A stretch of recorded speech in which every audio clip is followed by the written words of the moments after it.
Welcome to part 2 of the Dark Forest series. In this part, we will delve deeper into some of the opposing ideas to the hypothesis.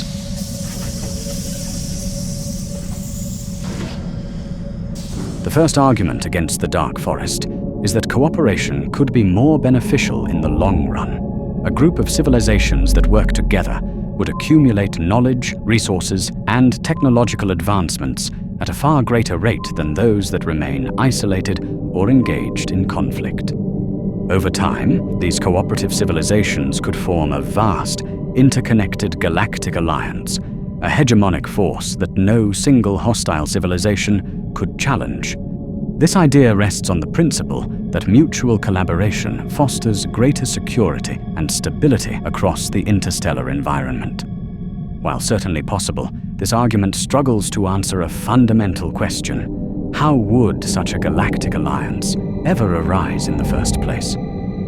For galactic cooperation to emerge, there must be an initial step, a first instance of collaboration between two independent alien civilizations.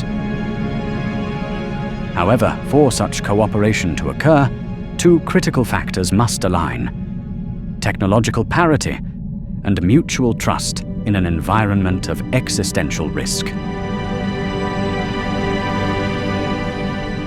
For substantive cooperation to arise between two alien civilizations, they must have comparable levels of technological development. Without this parity, the relationship would be fundamentally one-sided.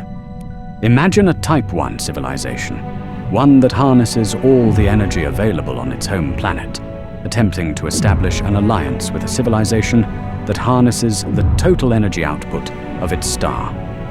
The disparity in capabilities, knowledge, and power would be so vast that any idea of equal cooperation becomes impractical. It would be analogous to the US government attempting to forge a strategic alliance with an ant colony.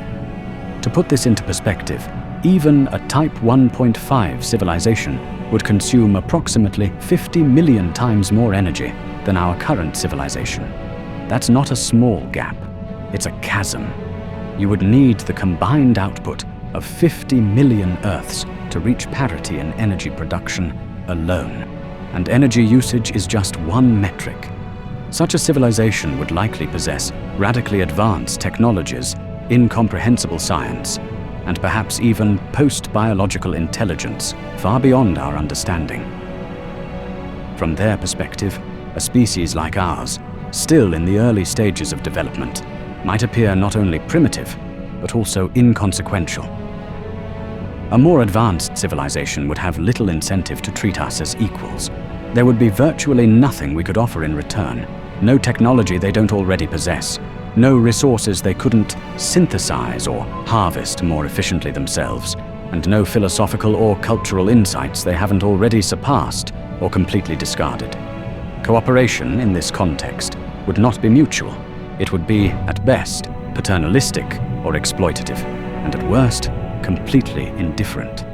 Furthermore, given the vast age of the universe and the widely different rates at which civilizations might develop, the probability of two separate intelligent species reaching comparable technological levels at roughly the same point in time are vanishingly small. Even a difference of a few thousand years could mean a radical gap in capability. But in reality, the gap could be millions or even billions of years, making meaningful collaboration practically impossible. But even if two civilizations happen to be at roughly the same level of technological advancement, a rare and unlikely coincidence in itself, they would still be confronted with an enormous dilemma. Should they trust the other, not to strike the moment they detect them? This isn't a minor risk or a diplomatic gamble. It's a wager with the highest possible stakes, the potential extinction of an entire species. In such a scenario, trust would have to be absolute and unconditional, because there are no guarantees of any kind, and more crucially, there is no way to communicate in any practical way, at least not within time frames that would matter. Even an initial exchange of intentions could take years or centuries, and by the time a signal is received, one side may have already made an irreversible decision. the odds of both civilizations independently arriving at the rare and dangerous choice of unconditional trust, while unable to verify each other's intentions in real time, are very low. Moreover, the possibility of miscommunication adds another layer of danger. Alien languages and cultures may be so radically different that even a peaceful message could be received as a threat. As you can probably realize by now, two extremely unlikely factors must align perfectly for cooperative contact to ever occur. As a result, the probability of such a sequence unfolding naturally across multiple contacts between civilizations is astronomically low. In addition, all the current observations only reinforce this. If cooperation were a natural state of the universe, the galaxy would be filled with evidence of megastructures shared between civilizations and interstellar highways written across the sky. Instead, what we see is nothing. Another argument that challenges the dark forest hypothesis centers on the overwhelming importance of technological progression. Since Type 3 civilization would be virtually unchallengeable, the ultimate state of the galaxy might come down to a pure chance, specifically which civilization emerges first. If the first civilization happens to be benevolent and reaches a Type 2.5 status before any serious rivals appear, it could shape the galaxy into a peaceful and cooperative environment as it continues its ascent toward Type 3. In essence, this view suggests that the first civilization to reach technological maturity sets the tone for the entire galaxy. Everyone else can only hope the first one is nice. In this cosmic lottery, the first to arrive and mature effectively wins by default. Thanks to the exponential advantages of early expansion, it could reach Type 3 status long before others even enter the game.